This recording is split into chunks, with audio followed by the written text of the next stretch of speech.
Hey, I'm back. Uh, been been a busy little bit of time with work.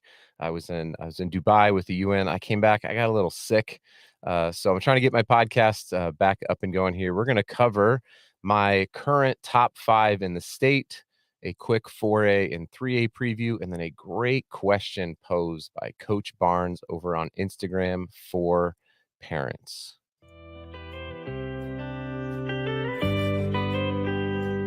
This is the Utah High School Hoops Podcast, your source for sometimes informative, but always entertaining coverage of the Utah High School Hoop scene. With your host, Adam Beek.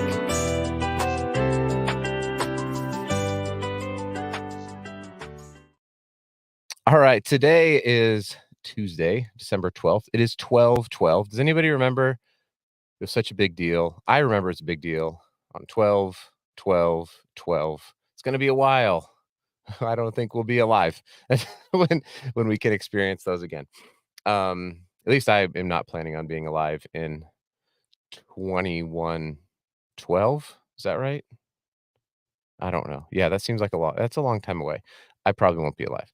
Uh, anyway, um, apologies for the delay in getting some of these podcasts out. Like I said, my personal or my business life was pretty busy there for a while. This is a complete and total side hobby for me. I love talking about high school basketball. I love talking about basketball in general, but it is very much subservient to my job and my family. And so I had a little bit of time today to get this out. What I wanted to actually talk about before I get into everything is, if you can see here, I've got my Deseret News. Can you see this with the light? I don't know. My Deseret News app. This is brand new. I discovered it, and it's been so helpful to me to have local coverage. They do an awesome job with getting their scores updated. Coaches, if you want myself, Prep Hoops, Utah Ballers, Trey Talk Sports, all these. If you want people to talk about your teams and your games, if you want it, you don't have to want it, but if you do, then take a snapshot. You got a text number, or you can email. You can email the score and your sheet to Prep or to Deseret News, and then they will make sure that all the stats are updated, all the scores are updated. It's been a super huge help for me to be able to have this app. So if you go and search for, I think it's Utah High School Sports on the App Store, you can find the Deseret News app. Okay, so I want to cover a couple of things here today. This shouldn't be a very long podcast. Number one, I kind of wanted to go over we're depending on depending on the team, right? Like, some teams have played 7 or 8 games, other teams have played 3 or 4 games, but we're into the season, but people are still trying to figure stuff out. And so this top 5 list statewide top 5 list that I have is by no means definitive, and is certainly biased towards teams that I've been able to watch play. So you can take problems with it if you if you'd like to. That's fine. That's what sports is about, right? Like, these things are totally and completely subjective, and it's what makes talking about them interesting, as long as you can remain civil. And listen, if you're fighting about somebody's top 5 or top 10 list on December 12th in Utah high school basketball, then please, like, go see a counselor, like, talk it out with somebody close to you, because it's not worth getting into arguments over. Um, okay, so I'm going to go from 5 down to 1. And the way that I've sort of broken this out is, I feel like there are 2 teams. There are like 2 top tier teams right now.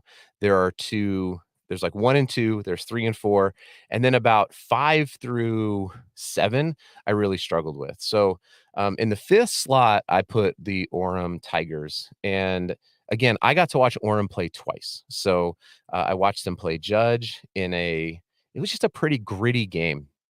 There was not a lot of flow to the game. There was a lot of fouls called. Um, but it was impressive to see a team like Orem, and quite frankly, a team like Judge, battle through that. I believe it was a 2-point victory. It was at Orem. It was a great game. Kai Wesley played unbelievably. He had 24 points in that game. Um, but what really impressed me and what I think solidified them in the 5th spot for me was I saw them play Duncanville High School out of Texas. And Duncanville is, I mean, it probably is a bit of a um, rebuilding year for them from what I've heard. Last year they were one of the top teams in the entire nation. Duncanville had, Anthony Black was there. His younger son, Beckham Black, or younger brother, sorry, his younger brother, Beckham Black he's a freshman, and he had spurts where he looked really good, and he had spurts where he looks like a freshman, and that's fine. But this game was entertaining. It was a bit of a game of runs, and it was really impressive to see Orem have a grinded out game, kind of a physical grinded out game with Judge, and then have an 86 to 81 kind of more free flowing game. And certainly their point guard Chance Dastrup really thrived in that environment. I've posted about it as well. He had 17 assists. It was he was the best guard on the court. And so the thing I really like about Orem and why I only have him at 5 is, they did have the loss to Corner Canyon. Corner Canyon was 2 wins, but at the time that was their only win.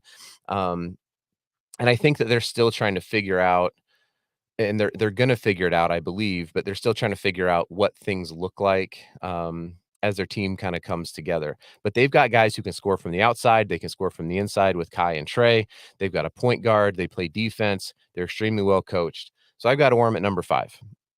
But in that mix, and where I think it would be totally right and honest for somebody to say, "Well, what about Olympus? Or what about Layton?" Layton is playing really well. Um, yeah, I'm sure that they're right there, right? Like I said, this is kind of an arbitrary list. I have not seen Olympus play, and Orem did beat Olympus at Olympus. So there we go. We'll throw them in at number 5.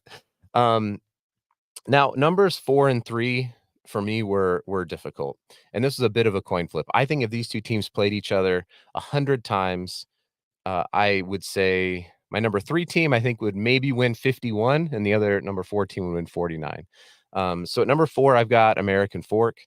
Um, they've played a tough schedule similar to, Corner Canyon, who, by the way, I think Corner Canyon is going to be there by the end of this is a top 5 list as of 12/12. This is not a top 5 list at the end of the year. This is where it's at right now. Corner Canyon sitting at 2 and 6. It's hard to put that team into the top 5 right now, even though they've played a brutal schedule for sure. And nobody is discounting Corner Canyon. And I don't think anyone would be surprised if they were in the state championship and, holding the state trophy. um, but I've got American Fork at number 4, and I've got Lehigh at number 3. And I'm gonna talk about them together because they're kind of right there in my mind in that same mix. They both are extremely, extremely well coached. I got to see Lehigh play, just a little bit before that Orem Duncanville game, and man, I don't remember who they played, but holy cow, they put an absolute, you know what? I could pull up my Deseret News app and wait for it. Here we go. Lehigh. Look at how scores and schedules.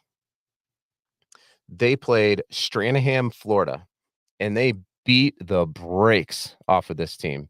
Um, I watched a little bit of the second half there, and you want to talk about a team that is extremely disciplined, incredibly well coached. They defend and they communicate and they fly around. Imagine it. I think about this a lot.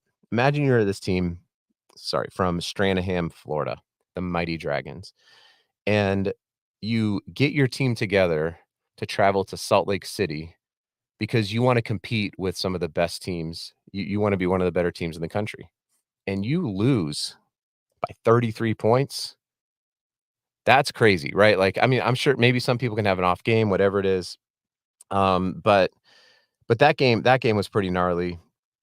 I thought that Cooper Lewis was unbelievable, and it looks like he's had a great start to the year already. Let's see, where were Cooper stats? I could not believe, you know what I couldn't believe about Cooper? Because I'd never seen these teams play in person. Like I mentioned when I first started the podcast, I'm still trying to learn. There's other people who have been watching these games and watching these kids for a long time. I haven't. Um, but the elevation that Cooper gets on his jump shot was impressive. I mean, it was like he would rise up from almost anywhere on the court and you're like, "Oh, this is a college level scorer. Like, this is a guy who should be able to go get his shot off at the next level." Um, so between Lehigh and American Fork, the reason why, just in watching them both, obviously American Fork has their own star in Tiger Cuff. They're playing exceptionally well. Like I said, they've played a tough schedule. Lehigh is undefeated, and so I just consider it the Florida State treatment. Sorry, is that too soon for the Seminoles fans? I just gave Lehigh the slight advantage because they hadn't lost yet. So and they've beaten a couple of out of state teams. They beat Corner Canyon by 12 and beat Salem Hills by 22. So they've got a couple. They've played some tough games, or they should be tough games, right? Out of state teams in Corner Canyon and Salem Hills, who's no pushover, and they look like they're clicking on all cylinders. American Fork is playing exceptionally well. I don't think there's if any of these top kind of 7 teams, I don't think anyone would be surprised in 5A or 6A. Well, 6 of the 7, 5 or 6A, if any of them were playing at the end of the year in the state championship. Okay, so at number 2 is the Dixie Flyers, and this team I watched just a little bit of, online, and, I watched a little bit of a couple games, and here was my takeaway, and I could be totally off, but this was my takeaway from watching Dixie play. So please, if you're like, "Man, I love this team, I'm all about this," like, you're down there in St. George, then please correct me, but this is my takeaway. Dixie appears to me to be a team that's played together for a while. They've got they know what they wanna do, right? They have experience, and it's almost like, "Hey, you can get all the film you want on us. It does not matter. We are going to play our game. We are gonna play our way." That idea of like a fly fam to me is like they fly all around the court. Um, they shoot the ball at an exceptionally high rate. They rebound the ball really well. I think Dixie, regardless of 4A, 5A, 6A, I would put Dixie up against any team in the state right now. So I have them at number 2, and I think it would be a competitive game, and it would not surprise me if Dixie beat any team in Utah, with the exception of maybe Wasatch Academy, or a Utah Prep. But even those games, like I'd want to see that. I honestly, I would love to see a team like Dixie, or spoiler alert, my number 1 team, which shouldn't be a surprise, Alta. I would love to see those teams go up and play, against the Wasatch or against the Utah Prep. I think they would be tremendous games. I don't know how to make that happen. Honestly, I can't make it happen, but I think it'd be a fun game. Um, so Dixie's number 2, and then Alta just looks like they came back hungry. Apologize for my cold. I'm getting over it. But Ace Riser is one of the top point guards in the state. He put in the work. You can tell over the summer he put in work, and that kid is playing his butt off. Oh, Jackson Johnson is at both sides of the court. He's a difference maker. Um, there's I'm actually surprised that Ace, doesn't have higher offers, but I expect based on the jumps that he's done, the progress that he's making, that we'll eventually see him playing at a low level D1 or like a D2 kinda school. He's got that kinda game. He's about it, and I think he's about the work, and I think you're gonna see him go put in the work. But Alta looks like the best team in the state to me. They look like they're gonna be a tough out, for any team. But at the end of the day, listen, like I said, it's December. Anything can happen. Injuries happen. Certainly, we hope that there are no injuries. I hope for no injuries for any player. I think it's the worst thing in the world. Um, but of course, injuries can occur. Um, and these are also 16, 17, 18-year-old kids, and you have a single elimination tournament. We see this in March Madness all the time. Division 1 players who have a bad game, and certainly that is a possibility of happening. So, anyway, that's my top 5 that nobody probably really asked for, but, um, I certainly wanted to share it. Okay. So, I said at the beginning I would do a quick 4A and 3A preview. So what I wanna do here, because I think that wait for it, sports. Yay, sports. I'm again using my little they don't pay me to tell you about this. I just thought it was really helpful, the Deseret News app. Okay, so 4A, as I mentioned, um, it's the it's Dixie. Right now it's Dixie versus the field, I think. Um, and you're don't bet on high school sports, kids. That's a terrible idea. If there were a bet, I would think that most people would take Dixie over the field right now. They look like a team that is gonna be really hard to beat in 4A. Looking right now on the current rankings, Skyview had a tough few weeks, so I don't think they'll stay at number 2. Snow Canyon, they've only played 3 games. They're I think they're down there, in Southern Utah, is that correct? And then, Timpanogos, is that how you say it? You say Timpanogos or Timpanogos? I don't know, Utah people, you all say things differently than I do in Colorado. But Timp is 7-0. I have not seen them play. Um, I don't know if there's a team like a Leighton Christian who can kind of pull it together. I think that they played Snow Canyon, I believe. Let me see if I got this correct. No. Hang on a second. I'm going on the fly here, everybody. Schools, 4A. We're almost there. There we go. Leighton Christian. So let's see. They beat Crimson Cliffs.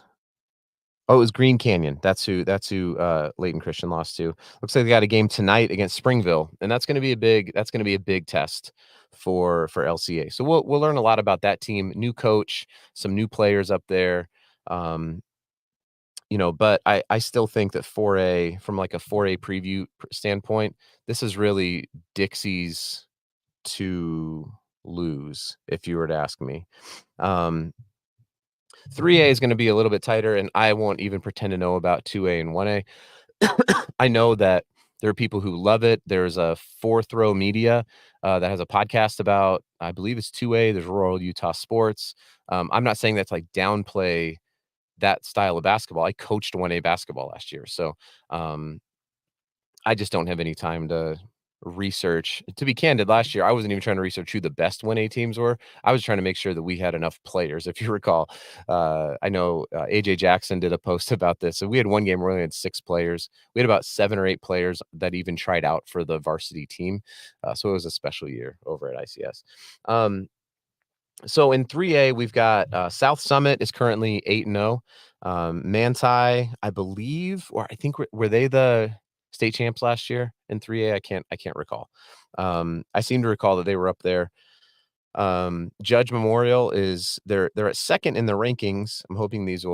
I'm guessing that these are adjusted on Deseret News based on strength of schedule. Um, but Judge, I've been at every Judge game because that's where my kid plays. I'm getting ready to head out here in a little bit to go. Tonight they play Northridge, but they've played a tough schedule. They've had a couple of tough losses. They've had some good losses and some bad losses, but I don't know that there's going to be a lot of teams who want to play Judge in the 3A state tournament. Let's see. On the top 5, we've got, oh sweet, is it Juab, or is that how you is that how you say it? They're 5-1, and then the Emory Spartans are 5-1. Um, so I know that from what I've heard, South Summit and Manti, um, and gosh, I'm so sorry, Juab. I'm going to go with Juab. They should be teams who should be up there, and in competition. I know, obviously know a lot more about Judge, and would expect them to be in contention as well. So 3A is wide open. I think 4A and 5A are a little bit more like Alta and Dixie, and then 6A is wide open. Would be that's where we're at kind of currently. Okay, so a couple more minutes here. I saw this great Instagram post, and now I'm talking to the parents. So I saw this great Instagram post by Coach Barnes, and he asked the question. He said, "Parents, why would a coach put their job on the line to recruit your child? Or what are some things that you would want to look for if you were a coach?" And the reason why I like this question is because I feel like as a parent of a player, I'm guilty of this as well. So this is not a judgment. This is me having a little bit of self-reflection as well. Is I feel like we have what my friend Hector Marquez says, we put on parent goggles, and we only see our kids, we either see only the good or only the bad in our kids. And what we should be doing is trying to put on coach's goggles, right? We should be trying to ask, not, "Hey, how if it the again, if you want your kid, or if your kid rather wants to play at the next level." It doesn't matter if you want your kid to play at the next level. Doesn't matter at all. If they don't wanna do it, it ain't happening. This not happening. If they do not want it, it's not gonna happen. Full stop. So, if they wanna do it and you're trying to help them and you're trying to be a good parent, you wanna hold them accountable, then putting on coach's goggles and saying, "Well, what do I see in my son's game?" Right? Would I be willing to take a bet on my kid? And if not, well, why not? What It's not just the flaws in the game. If you go, it's Coach Barnes 2 on Instagram. He puts out tremendous content, by the way. I'd highly recommend following him. Um, but if you don't think that you would, then are you, and more importantly, is your child willing to do the things that are necessary? Because it is hard. I've talked about this before plenty of times on this podcast. It is really, really, really difficult for a high school kid to get recruited today. Don't shoot the messenger here. It's just tough. It's not hard. I'm gonna take a step back. It's still more difficult once you're in college, but because of the transfer portal, um, there's so much more recruiting that's happening intercollegiately than has ever happened before. Because if you go remember, excuse me, if you were to go recruit a kid and bring him into your program, he has to sit out a year. Well, that's gonna stop you. You're gonna wanna build a pipeline of high school kids that you're building into. Now, that kid doesn't have to sit out a year, and so if you wanna win now, and so many programs, especially at the D1 and D2 levels, are about winning now, then are you gonna place your bet on your child? Um, and I thought that was a really critical question. So, put on your coach's goggles. If you don't know, then reach out to talk to coaches as a parent. Not to say like, "Hey, look how great my kid is, blah, blah, blah." I know like AJ Jackson has his Game Film Elite. You can go through that process and you can get direct coach feedback. I think that's a tremendous avenue for you to be able to interact and have a coach actually look. But coaches are also approachable. You can reach out to them, say, "Hey, can you give me an idea of what are some things that you look for in a player?" And maybe 2 out of 10 will respond back to you. But ultimately, those are the people who are gonna decide whether or not your kid gets an offer to go play in college. It's not gonna be their AAU coach, it's not gonna be their high school coach, it's not gonna be you. None of those adults are going to be the ones to actually make the offer. That offer is going to come from a college coach. And if you don't know what college coaches are looking for, I'm not a college coach, so don't listen. I can't tell you what it is they're looking for. I am gonna have a few college coaches on the podcast, and they'll tell you what they're looking for, and so I hope that you can stay tuned to this podcast. We already had Connor Patton on from Carroll College. I've got a coach from Westminster lined up to come on. I'm hoping to have a couple of D1 coaches, a few other D2 coaches. Like, I wanna be able to have some coaches on this to help you get that perspective just by listening to a podcast. Um, but those are the ones who are gonna offer your kids. It's not gonna be me. It's not gonna be the high school coach, the JV coach. It's not gonna be Prep Hoops. It's not gonna be AJ. It's not gonna be any of us. We're not gonna make the offer. It's gonna be a college coach. And so you would do well to know what it is they're looking for and how it is and what is the best way to reach out and connect with them. Okay, enough of me. We got a bunch of good games tonight coming up. Let's pull it up here real quickly because it should be a fun night in basketball. Um, we got Bingham at Farmington. That should be a great game. Um, this will help me get a bit of a gauge for Manti. Crimson Cliffs is going to play at Manti. Um, Let's see, we got Bountiful at Timpview. If you're down in Utah County, I would go check out it, and you don't have plans, go check out Bountiful at Timpview. That should be a good game. Like I said, Springville at Layton. Murray is going to have another test at Cypress. Cypress is going to come out hungry. I'm telling you what, that's a hungry team. Cedar Valley at Westlake, American Fork at Woods Cross. Should all be some interesting games. So go out and support. And listen, when you go to these games, please be kind to the refs. Please be kind to the coaches. Everyone's trying to do their best. I know it's hard. No one's perfect. If they were perfect, they wouldn't be reffing high school basketball. They would be in the NBA, and even they get stuff wrong.